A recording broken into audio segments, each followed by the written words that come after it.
আসসালামু আলাইকুম ওয়া রাহমাতুল্লাহ।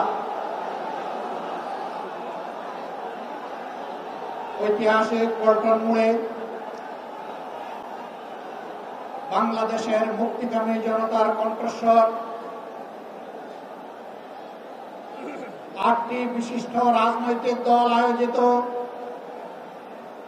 আজকের এই বিশাল জনসমুদ্রের সম্মানিত সভাপতি,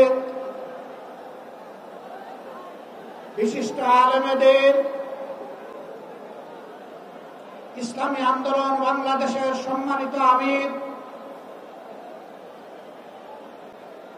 জনাব সৈয়দ ফজলুল করিম রেজাউল করিম পীর সাহেব চরমোনাই, মঞ্চে বসা বন্ধু সংগঠন সমূহের সম্মানিত শীর্ষ নেতৃবৃন্দ, আজকের এই জনসমুদ্রে হাজির জুলাই বিপ্লবের সহযোদ্ধা সংগ্রামী সাথী এবং বন্ধুগণ, গণমাধ্যমের সম্মানিত বন্ধুগণ, আমরা মহান আল্লাহ তাআলার শুকরিয়া আদায় করছি। জুলাই বিপ্লবের মধ্য দিয়ে ফ্যাসিবাদের পতন হওয়ার কারণেই আজ পল্টন মোড়েও এই সমাবেশ অনুষ্ঠিত হতে পারছে। আলহামদুলিল্লাহ রাব্বিল আলামিন। প্রিয় দেশবাসী, আসরের নামাজের সময় আসন্ন হয়, আমি খুব সংক্ষেপে দুই একটি কথা বলেই সভাপতি সাহেবকে আমরা তার বক্তব্য প্রদান করার জন্য আহ্বান জানাবো ইনশাআল্লাহ। আমাদের দাবি খুব বেশি নয়, অস্পষ্ট নয়, দাবি কম, খুবই সুস্পষ্ট।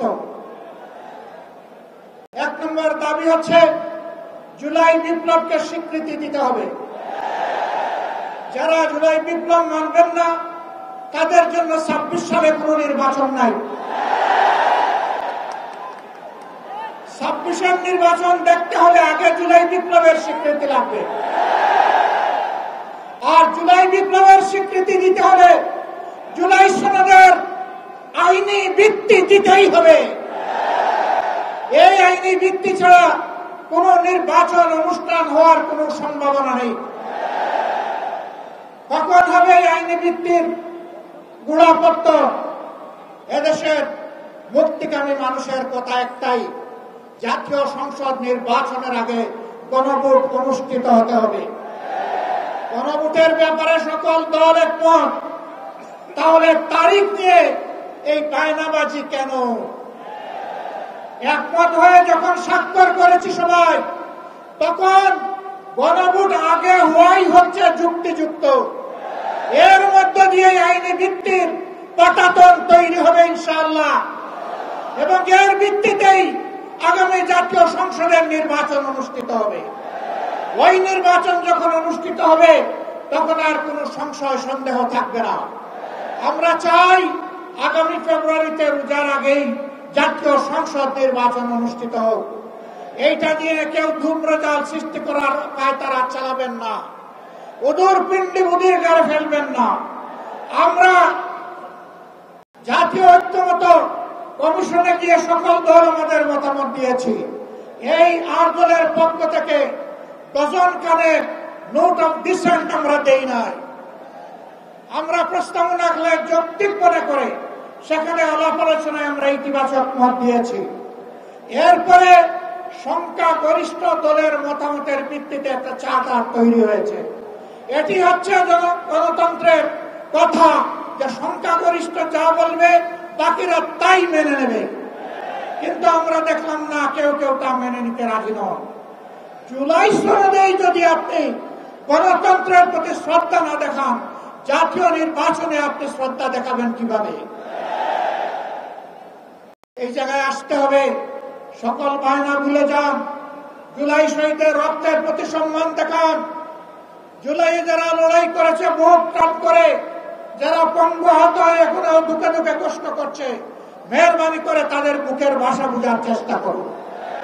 আমার ভাই, আল্লামা মামুনুল হক সাহেব বলেছেন, লড়াই করে ফ্যাসিবাদ বিদায় করেছি, লড়াই করে জনগণের দাবি আদায় করব।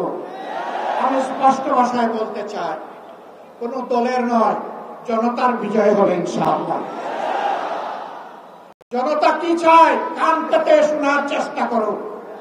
যদি এই ভাষা বুঝতে ব্যস্ত হন, তাহলে নিজের পরিণতির জন্য যে বুঝতে ব্যর্থ হবেন তাকে তৈরি থাকতে হবে।